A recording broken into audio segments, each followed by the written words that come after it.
계속해서 창세기 말씀 이제는 야곱의 이야기를 넘어가서 저희 요셉의 이야기로 지금 요셉이 주인공이 되는 이야기 첫 부분을 저희가 보고 있는데요. 저는 오늘도 되게 좀 저번과 이제 비슷한 주제를 또 발견을 하는 것 같아요. 왜냐하면 오늘 이제 나오는 형제들의 모습을 볼 때 저희가 다시 한번 또 위로를 얻을 수 있을 것 같은데요. 왜냐하면 이 형제들의 이름이 나중에는 이제 이스라엘의 12지파의 이제 이름이 되잖아요.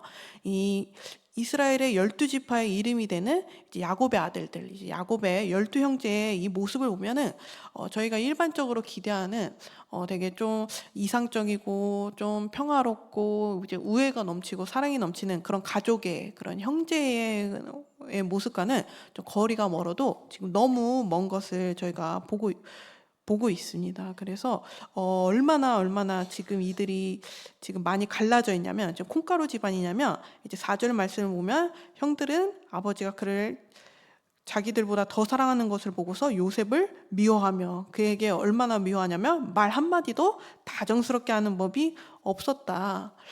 사실 이제 이스라엘의 12지파의 이름들이 될 정도면은 보통 일반적으로 기대하면 좀 위대한 사람들, 만약에 이제 교회를 안 다니는 사람들이 생각을 한다면, 이제 물론 그분들은 12지파에 대해서는 전혀 모르겠지만, 만약 내가 일반적으로 교회를 안 다닌다, 성경을 처음 접한다, 그러면 12지파의 이름들이 된 사람들에 대해서 그냥 막연히 생각을 한다면 되게 좀 그냥 좀 이상적이고, 그리고 화목하고 좀 흠이 없고 이런 모습을 먼저 떠올릴 것 같은데, 지금 저희는 오늘 어떤 모습을 보고 있나요? 이분들이 전혀 이제 이상적인 것이 아니라 오히려 콩가루 집안. 그래서 오히려 지금 동생을 너무 미워해서 지금 말 한마디도 다정스럽게 할 수 없는 지금 그런 모습을 저희가 보고 있습니다.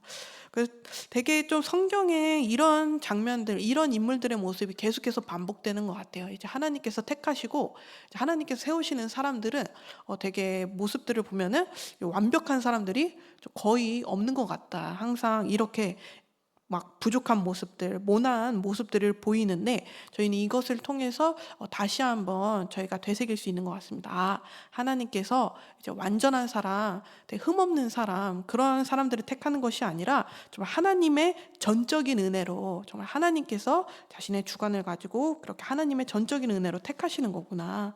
그래서 저희가 다시 한번 오늘 하루 살아갈 때 이제 내 연약함에도 불구하고, 일단 우리 가족의 어떤 연약한 모습에도 불구하고 이제 자괴감과 자책감에 이제 몸부림치지 않고 다시 한번 이제 주님여 이 손을 꼭 잡고 가서서 이 찬양 부르면서 이제 나아갈 수 있는 것, 그것이 바로 오늘 성경을 통해서도 알 수 있듯이 이제 불완전한 자들을 택하여 세우시는 그 하나님을 저희가 믿기 때문이라고 생각합니다.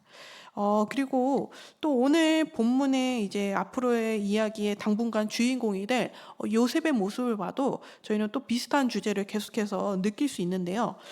저는 어렸을 때 이제 요셉이 꿈을 꾼 이야기, 이제 성경 동화책에서도 이제 나올 정도로 이제 대표적인 인물들이 있잖아요. 요셉이 있고 다윗이 있고. 그런데 이제 그때는 아무 생각이 없었어요. 그냥 하나님께서 요셉에게 이렇게 꿈을 꾸게 하셨구나.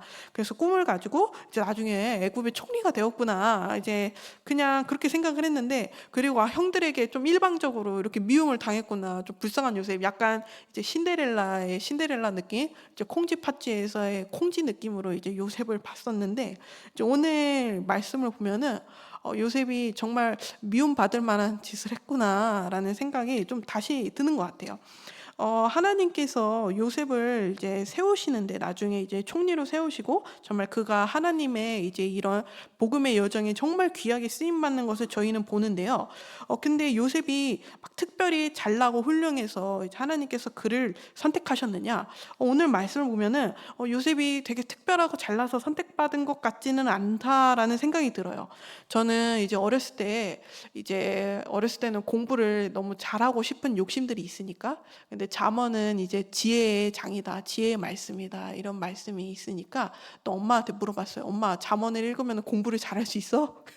그러면은 엄마가 이제 성경을 읽게 하려고 그랬는지 몰라도 이제 "그렇다." 막 얘기를 하니까 "잠언을 읽으면은 지혜를 얻을 수 있다. 총명과 명철을 얻을 수 있다." 막 이런 말을 들었기 때문에 또 그 말을 믿고 열심히 제가 한 중학교 때 고등학교 때 제가 진짜 잠언을 열심히 읽었거든요. 정말 몇 번이고 반복해서 읽었는데 이제 잠언을 읽을 때 정말 가장 이제 머리에 남은 구절들은 그거예요. 계속해서 반복되는 말씀. "교만은 파멸의 선봉장이다." 계속 교만에 대해서 이제 오만에 대해서 거만에 대해서 계속해서 경고를 하잖아요. 그래서 제가 진짜 그거를 아주 그냥 이 마음속에 깊이 이제 "교만은 파멸의 선봉장이다. 패망의 선봉장이다." 이거를 마음 깊이 이제 새겨 놨는데 오늘 말씀 속에 비친 이 어린 요셉의 모습은 정말 이 파멸의 선봉장, 교만 그 자체인 것 같아요. 근데 제가 요셉이어도 그랬을 것 같습니다. 왜냐하면 아버지 야곱이 요셉을 지독하게 지금 편애하잖아요.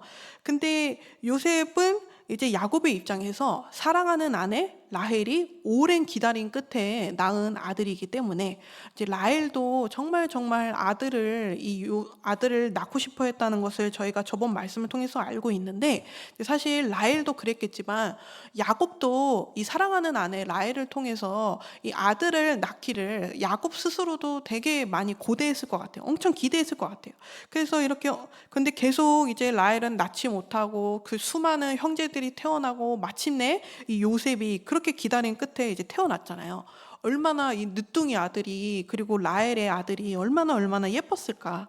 그런데 지금 라헬은 베냐민을 낳다가 산고 끝에 죽었기 때문에 그래서 안 그래도 요셉을 너무너무 사랑하는데 이 어머니를 잃었어. 다른 아들들은 어머니가 다 살아있는데 요셉은 어머니가 없단 말이에요. 그래서 요셉이 안 그래도 너무너무 사랑스러운데 또 얼마나 어머니를 잃은 요셉이 애틋했을까.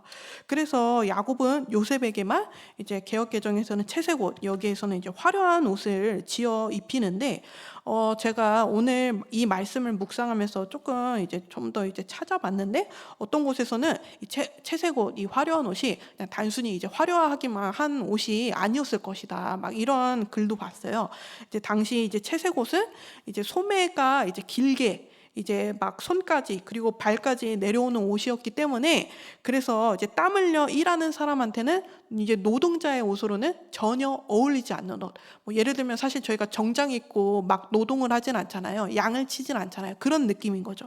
그래서 요셉이 그러니까 이 화려한 옷, 채색 옷을 입고 다녔다는 것은 그 말은 형들은 열심히 양을 치고 있는데 요셉은 그 옆에서 이제 열심히 같이 노동하는 것이 아니라 이제 또 여기 또 다른 구절을 보면 이제 형들을 허물을 일러 바치곤 하였다. 그러니까 약간 좀 관리자 이제 느낌으로 감시자로서 형들은 열심히 일하고 있는데 요셉은 옆에서 같이 열심히 일하는 게 아니라 형들의 이제 막 잘하고 있나 지켜보고 이제 아버지한테 이제 막 허물을 발견하면 일러 바치러 가고 정말 제가 형들이어도 요셉이 너무너무 미웠을 것 같고 제가 요셉이어도 정말 그렇게 아버지한테 이렇게까지 막 화려한 옷을 입을 정도로 이제 사랑받았으면 되게 교만했을 것 같습니다.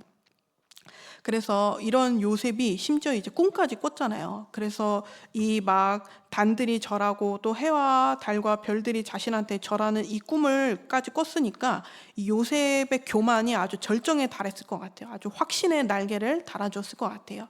그래서 이제 분명히 알았을 거거든요. 자신도 형들이 자기를 미워한다는 걸 분명히 알았을 거예요. 왜냐면 형들이 이제 서로한테 이제 말하는 거랑 자신한테 말하는 거랑 완전히 달랐을 거를 스스로도 잘 알았을 거란 말이야. 그에게 말 한마디도 다정스럽게 하는 법이 없었다. 여기 나와 있으니까 스스로도 형들이 자신을 어떻게 여기는지 분명히 알았을 텐데 그래서 형들한테 이 꿈 이야기를 하면 형들이 얼마나 열받을지도 저는 솔직히 알았을 거라고 생각을 해요.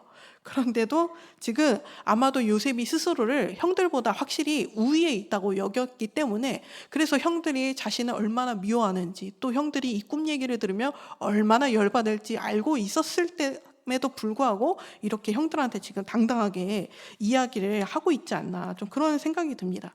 그래서 그때 요셉의 말투가, 이런 태도가 얼마나 건방졌을지, 그거는 이제 그를 그토록 끔찍이 아끼던 아버지 야곱마저도 이제 그를 꾸중하는 데서 참 되게 좀 건방지게 말했겠구나라는 생각이 좀 드는 것 같아요.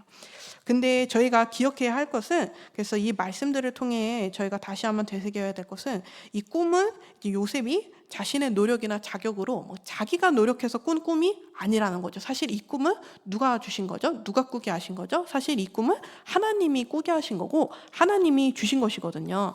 그런데 되게 교만 그 자체인 요셉에게 하나님께서 이런 꿈을 꾸게 하셨다는 건, 요셉이 되게 엄청 그런 이런 꿈을 받을 만해서 이렇게 요셉이 그런 자격이 있어서 이 꿈이 요셉에게 주어진 게 아니라는 거, 좀 그거를 저희가 그 점을 묵상해 봐야 되지 않을까.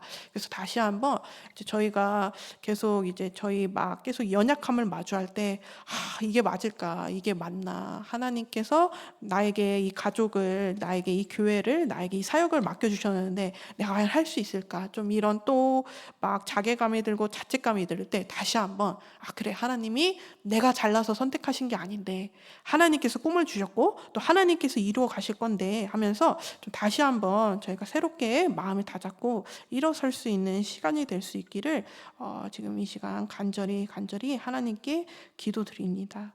그리고 저희가 좀 다른 주제로 만약에 좀 마지막으로 살펴봐야 될 것이 있다면, 이제 요셉이 이 꿈을 받고 또 요셉에게 앞으로 또 어떠한 이제 엄청난 가시밭길이 펼쳐지는지를 저희 사실 모두가 다 잘 알고 있잖아요.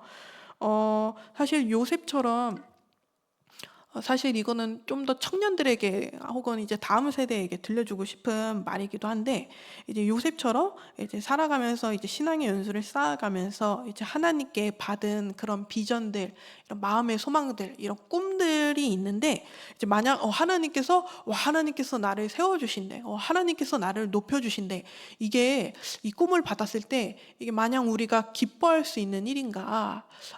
왜냐하면 이제 하나님께서 이제 우리 성도님들에게 혹은 다음 세대에게, 청년들에게 이제 내가 너를 쓰겠다, 내가 너를 아주 잘 쓰겠다, 내가 너를 잘 써서 막 이제 영혼 구원에 내가 너를 통해서 아주 많은 일들을 이루겠다, 막 이런 비전을 주셨다.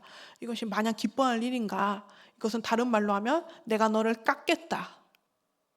이제 요셉이 당한 일들을 저희가 알고 있잖아요. 이 교만했던 요셉이 이제 나중에 총리로 거듭나기까지 얼마나 가시밭길을 겪었고, 그리고 사실 또 모세도 이제 왕자인 상태에서 하나님께서 부르신 게 아니라 그 왕자에서 완전히 거꾸러뜨려서 이제 떠돌이 도망자 신세로 그냥 이제 장인의 양치는 사람의 이제 대릴사의 신세인 그런 모세, 40년 동안이나 그런 모세를 이제 하나님께서 그 다음에 세우셨고, 또 다윗도 사실 이제 골리앗을 때려잡고 한창 잘 나갈 때에 장군 다윗을 쓰신 게 아니라 그 다윗이 거꾸로져서 10년 동안이나 완전 비참한 미친 척까지 했어야 됐을 그런 비참한 도망자 신세를 겪고 나서 이제 또 하나님께서 세우시잖아요.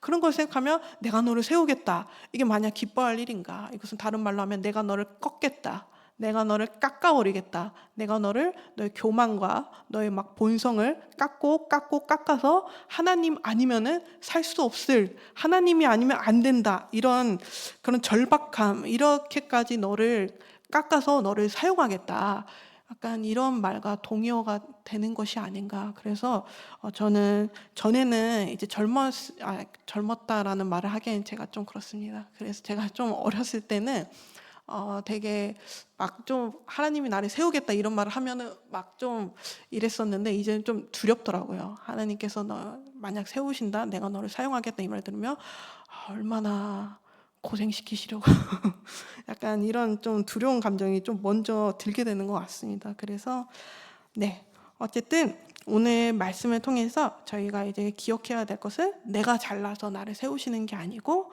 결국 내가 연약해도 내가 어리석어도 하나님의 전적인 은혜로 세우신다는 거. 그래서 다시 한번 또 저희가 오늘을 살아갈 때, 또 한 주간 살아갈 때 사탄이 저희를 공격할 때 저는 대표적인 두 가지로 공격을 하는 것 같아요. 그러니까 유혹이 있고 이제 막 죄로 달콤하게 유혹하는 게 있고 또 저희를 공격을 하는 게 있는데 대표적인 두 가지 공격 중에 하나는 욥의 시험인 것 같아요. 너가 이래도 하나님을 찬양할 거냐? 너가 이렇게 힘들어도 너가 이렇게 고통스러워도 너 이래도 하나님 예배할 거야? 이런 시험이 있다면 또 다른 시험은 이제 거짓의 아비답게 너는 절대로 안 돼. 너는 진짜 안 돼. 너는 절대 아무것도 할 수 없어. 이런 거짓말인 것 같아요. 그런데 이런 너는 안 돼. 너의 가족들은 안 돼. 너의 교회는 안 돼. 너는 아무것도 할 수 없어. 뭐 봄봄 축제 그것을 통해서 뭐 아무것도 할 수 없어. 이런 거짓말.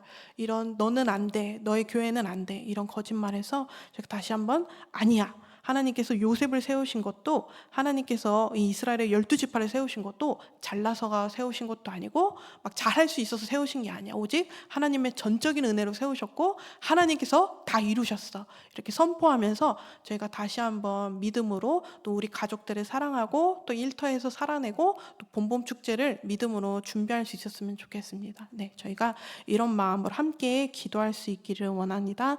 하나님, 저희가 계속해서 이제 저희를 보고 아버지 저희의 공동체의 모습을 보고 저희의 가족의 모습을 보고 또 저를 보고 좌절하는 것이 아니라 너는 할 수 없어. 너희 가족은 안 돼. 너희 교회는 안 돼. 이런 말들에 속고 흔들리는 것이 아니라 아버지 요셉의 이런 교만한 모습에도 불구하고 또 이런 야곱의 가족들의 아버지 이런 분열된 모습에도 불구하고 이 가족들을 또 요셉을 택하고 세우셔서 아주 큰 일을 이루신 것처럼 아버지 저희도 다시 한번 믿음 안에서 서게 하여 주시옵소서. 저희가 해야 할 것은 하나님 못하겠습니다가 아니라 하나님 도와주세요입니다. 하나님 저희가 이 시간 도와주세요. 하나님께 저희의 연약함을 내려놓을 때 정말 주님 저희를 통해서 놀라운 일들을 이루어 주시옵소서. 저희가 함께 기도할 수 있기를 원합니다. 또 계속해서 저희가 지금 흔들리고 있는 이제 세계 정세를 위해서 또 이 나라를 위해서 기도할 수 있었으면 좋겠고요. 저희가 또 계속해서 봄봄 축제를 위해서 저희 모든 연약함들을 내려놓고